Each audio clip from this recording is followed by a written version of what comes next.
technique when you're applying foundation? The same thing? Yeah, mine's more for like durability, so it can last throughout the day because I get really hot. I feel like my skin anatomy-wise is like male skin, so I don't have like soft, supple skin. I have a lot of facial hair. My skin is very porous, so that's why I go for like a liquid and then a cream and then a baking powder and then foundation powder, because by the time it like breaks down by the end of the day, it looks somewhat... I want to see how this foundation wears. I'm going to mix a little bit of foundation into this moisturizer, but I want to put it on Patrick's chest. This is what I do for like red carpets. I always want to make sure that the décolleté is matching the face. It's really important for me because like for like photo wise, I want like the cleavage just to look stunning, sickening. Ooh. Spread a little love today, spread a little love my highway, spread a little something too. Philadelphia cream cheese, made with fresh milk and real cream, makes your recipes their holiday favorites. The holidays are made with Philly. Juicy. Now for contour, so I'm using Huda Beauty's Tantour in the color Light. I personally like to apply contour before concealer, so this is really gonna just like shape the face for me, and it's gonna allow me to put on a little bit less concealer. So I'm gonna apply a little bit of concealer, and I'm gonna start from the center of the face, going down the bridge of the nose. You have really beautiful features, so like you have like really good eyelid space, you have really good like nose to work with just to be able to like contour. And then I'm gonna put a little bit just right underneath your eyes as well. This is maybe not a little bit, like a lot. And just give you a little bit of light underneath your eyes. I like to go in with a little brush just to kind of blend out before I go in with the blender. Just to kind of like move the product where I want it before I actually like really set it in and like push it in place. I'm so gagged that you're doing my makeup because, girl, you was not... We've known each other for 6 years. Out of all the influencers that you've done, we've known each other for so long. You were one of the first influencers that I met. The first. Who else did you meet? You were the first. Okay. See?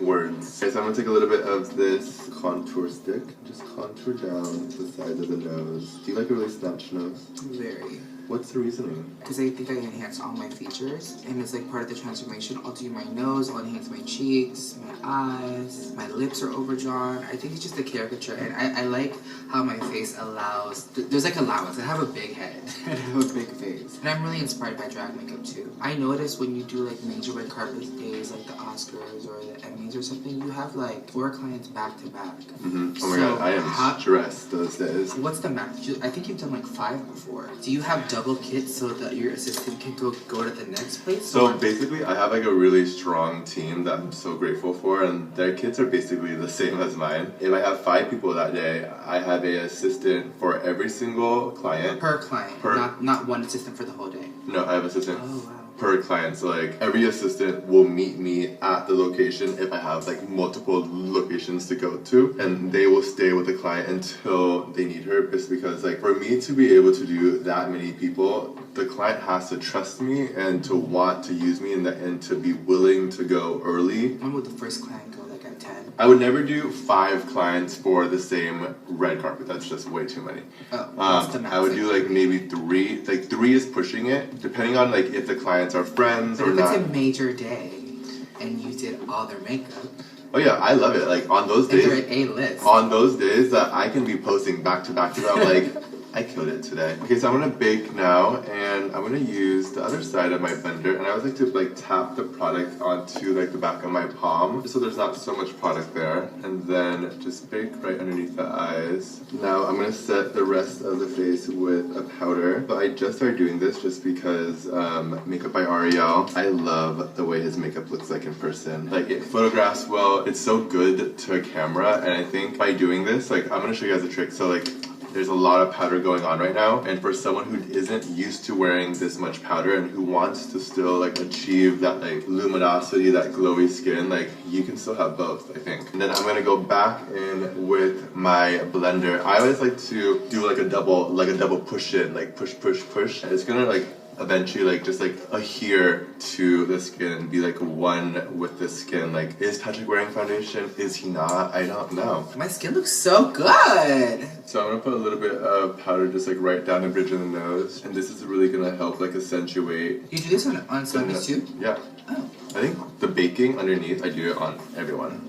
And then just contour on the outside of the nose just to give me a little bit of more of a definition. Then I put a little bit of Hoola bronzer on as well. And I'm just gonna put this on top just because I like the color. So this is what we came for. This is my Major Beauty Headlines cream and powder blush. And I'm so excited to use this. So this is in She's So LA. This is one of my favorite shades. I'm gonna use 2 on you just so I can really show off. I can really show off. We gotta show off right now. This is actually #1 in Sephora. I mean, no, maybe #2.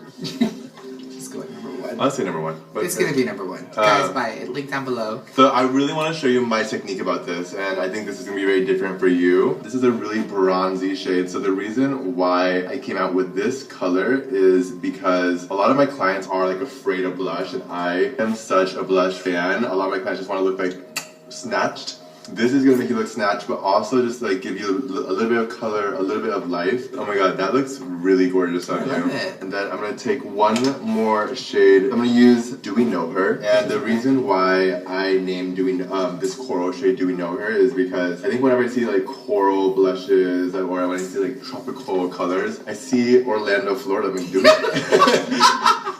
do we know her? Does she know? So I'm gonna apply this coral shade right on top. And this might look light, but it does go on like a nice, really beautiful coral. Do you see how I just added a little bit of like coral to the skin? So I apply powder first, and then I'm gonna go in with the cream side and show you guys the reasoning and the whys. I'm so scared to do cream on top of powder. But don't be scared. That is so scary. Trust in me. So now I'm gonna do a little bit of a bake. I want to bake right underneath. So suck your cheeks in for me. Nothing, no difference. You saw his face. He's like, no different. You saw his face. He goes, suck your cheeks in. Oh. So I'm gonna bake right underneath, just to kind of snatch it in the chin as well. So I'm gonna go in now with the cream side. This is still in the shade She's So LA.